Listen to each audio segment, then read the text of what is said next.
साथियों, पश्चिम एशिया में जो संघर्ष हो रहा है इजराइल और फिलिस्तीनी आतंकवादी संगठन हमास के बीच में, उसके बारे में आप अखबारों में पढ़ रहे होंगे और अनेक माध्यमों से इसके बारे में जान रहे होंगे।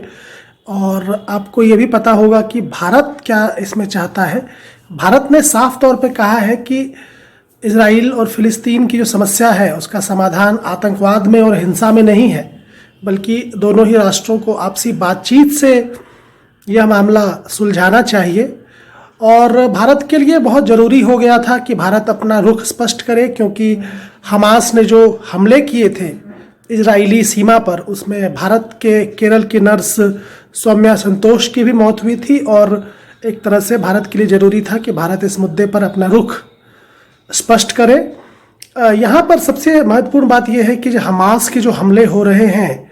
इजराइल पर, हमास एक आतंकवादी संगठन है और इस वक्त जो विश्व का जनमत है वो बहुत हद तक इजराइल के पक्ष में है, क्योंकि हमास की जो छवि है विश्व में वह अच्छी नहीं है, वो एक आतंकवादी संगठन की है। और दुनिया भर का जनमत ये मानता है कि हमास जो इजराइल पर हमले कर रहा है वह एक संप्रभु देश पर, इजराइल एक संप्रभु देश है और दुनिया के कम से कम 25 से 30 देश ऐसे हैं जो कि इजराइल का इस मुद्दे पर समर्थन करते हैं। और लेकिन इजराइल जो जवाबी कार्रवाई कर रहा है उसमें जिस प्रकार से नागरिक हताहत हो रहे हैं, हालांकि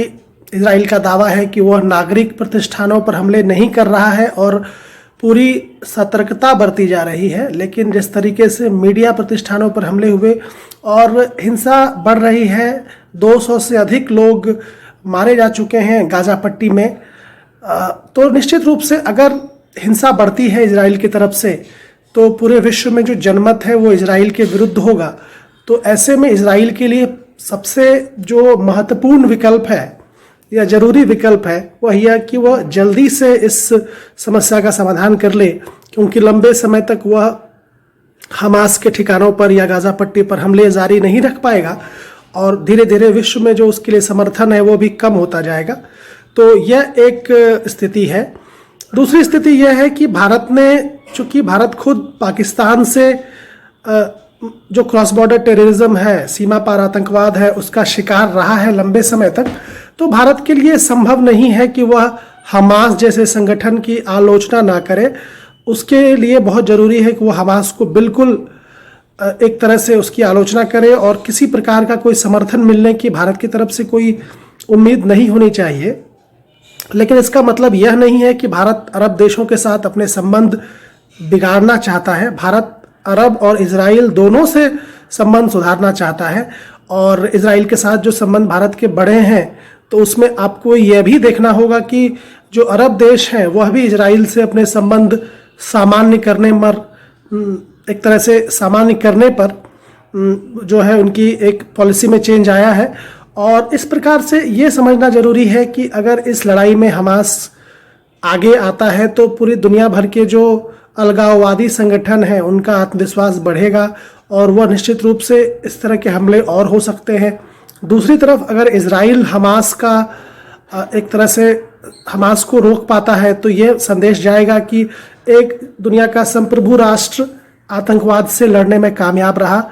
तो यह दो स्थितियां हैं जो कि इस जंग के अंतिम दो नतीजे हो सकते हैं और इन नतीजों के परिणाम बड़े ही दूरगामी होंगे। भारत को संतुलन बनाकर रखना है। भारत आतंकवाद का समर्थन नहीं कर सकता, लेकिन भारत ने फिलिस्तीन का भी समर्थन किया है। तो भारत एक स्वतंत्र फिलिस्तीन के पक्ष में है, लेकिन भारत हमास द्वारा किए जा रहे हमलों और हिंसा के माध्यम से फिलिस्तीनी समस्या के समाधान का पक्षधर नहीं है। और पूरा विश्व समुदाय इस बात को समझता है कि हिंसा से एक स्वतंत्र फिलिस्तीन का जो सपना है वो कभी पूरा नहीं हो सकता। बातचीत से और डायलॉग से ही ये जो समस्या है गाजा पट्टी में और वेस्ट बैंक पर, उसका एक रेजोल्यूशन निकल सकता है।